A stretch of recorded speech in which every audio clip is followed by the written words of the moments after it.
Halo teman-teman, apa sih pemeriksaan fisik ibu nifas? Pemeriksaan fisik ibu nifas merupakan salah satu cara mengetahui gejala atau masalah kesehatan yang dialami oleh ibu nifas dengan mengumpulkan data objektif dengan dilakukan pemeriksaan kepada pasien. Nah, tujuannya yang pertama untuk mengumpulkan data, mengidentifikasi masalah pasien, menilai perubahan status pasien, dan mengevaluasi tindakan yang telah diberikan. Tahap pra-interaksi yang pertama, kita persiapkan alat. Ada bag instrumen yang berisi handscoon, tong spatel, hammer, dan pinset. Kemudian ada bengkok, ada termometer, ada kom yang berisi kapas dan larutan NaCl, dan ada pengukur tekanan darah. Lanjut, kita persiapkan lingkungan, menutup sampiran, menutup jendela, menghidupkan lampu jika mati. Masuk tahap orientasi. Yang pertama, kita salam, perkenalan diri. Assalamualaikum Ibu, perkenalkan saya perawat Husna yang bertugas pada hari ini. Kemudian identifikasi pasien dengan cara melihat gelang tangan pasien. Lalu kita juga coba bertanya kepada pasien tentang kabar dan keluhannya. Setelah itu kita jelaskan langkah dan tujuan prosedurnya bagaimana. Nah Ibu, yang pertama nanti saya akan cek tanda-tanda vital Ibu. Lalu saya akan memeriksa anggota tubuh Ibu dari kepala sampai ujung kaki, dan juga memeriksa daerah kemaluan ibu. Kemudian kesepakatan kontrak waktu, mungkin nanti akan memerlukan waktu kira-kira 10 menit ibu. Kemudian kita tanyakan kesediaannya, apakah pasiennya bersedia atau tidak.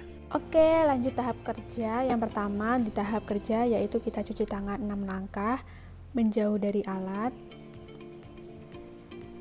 Setelah selesai cuci tangan, kita pakai handscoon dari arah dalam ke luar.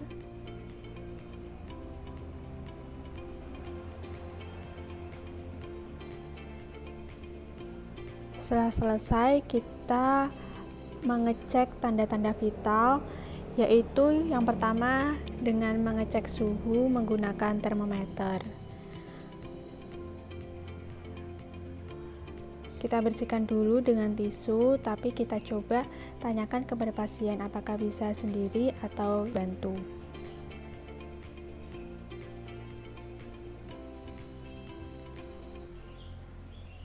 Kita dekatkan bengkok agar mudah pasien membuang sampah ataupun kita nanti.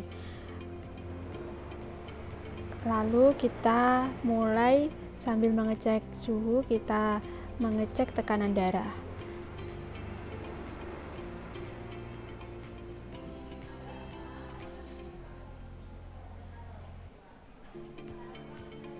Selesai mengecek tekanan darah, nanti kita juga cek pernafasan dan nadi ibu, apakah normal atau tidak.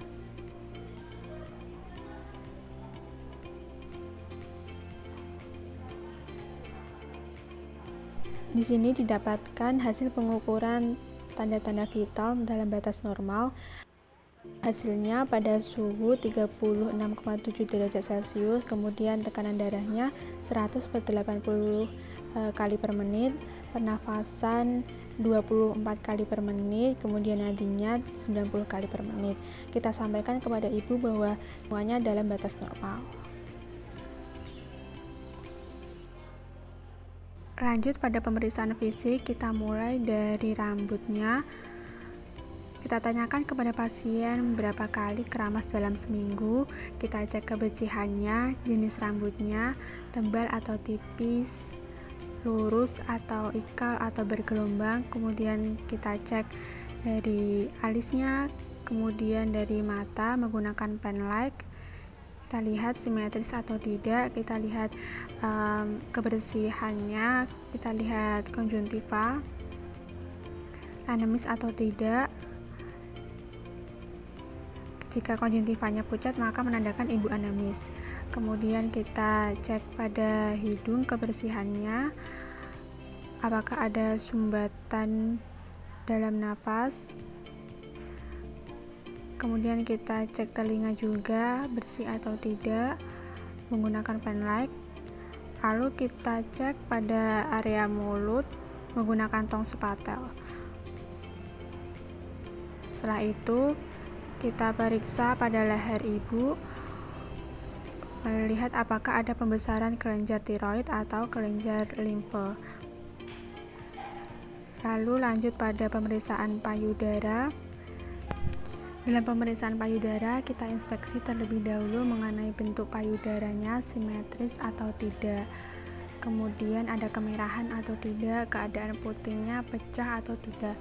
Nah, kemudian kita palpasi payudaranya dimulai dari kiri secara simetris meningkat searah jarum jam sampai ke aksila atau ketiak. Kemudian kita rasakan apakah adanya massa, benjolan yang membesar, pembekakan, atau abses. Periksa juga pengeluaran aksinya. Lanjut pada pemeriksaan fisik pada parut, kita inspeksi pada parut apakah ada luka bekas operasi atau tidak, kemudian palpasi untuk menilai kontraksi uterus dan melakukan pengukuran tinggi fundusnya.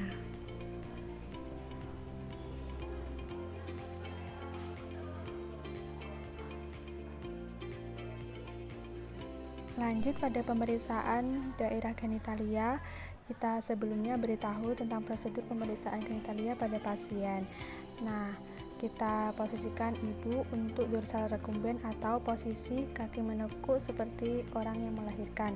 Kemudian kita dekatkan alat seperti bengkok dan kom yang berisi kapas dan larutan NaCl.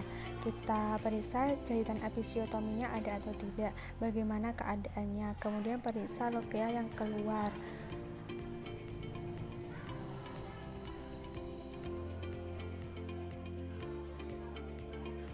Di sini kita juga dapat melakukan perawatan vulva hygiene dengan membersihkan dengan kapas pada area daerah labia mayora kanan kiri, labia minora kanan kiri, kemudian klitoris sampai anus. Kita posisikan kembali posisi semula pada pasien. Kita lanjut pada pemeriksaan anus dengan posisi SIMS, yaitu posisi seperti memeluk guling, dan kemudian kita periksa anusnya.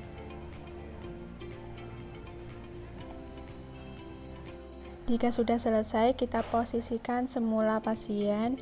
Kita cek ekstremitas atas, yaitu tangan.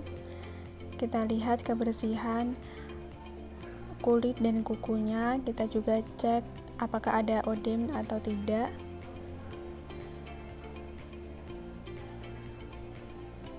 Normal. Kemudian kita cek ekstremitas bawah apakah adanya odem dengan cara menekan kaki ibu. Jika dalam waktu lebih dari 3 detik tidak kembali, maka mengalami odem. Lihat adanya varises atau tidak. Kemudian kita cek pemeriksaan refleks patella dengan menggunakan hammer.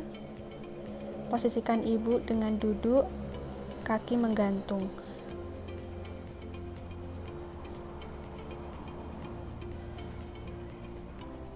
Kita ketuk. Jika ibu refleks, maka itu normal. Tahap terakhir yaitu tahap terminasi.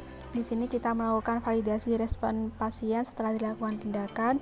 Juga kita memberitahukan hasil setelah dilakukan pemeriksaan fisik, dan juga dapat kita sampaikan KIE tentang pembersihan vulva hygiene yang benar, kemudian perawatan payudara. Setelah itu kita pamit dan salam. Setelah pamit, kita bereskan alat, melepaskan handscoon, taruh pada bengkok, lalu cuci tangan 6 langkah menjauh dari alat.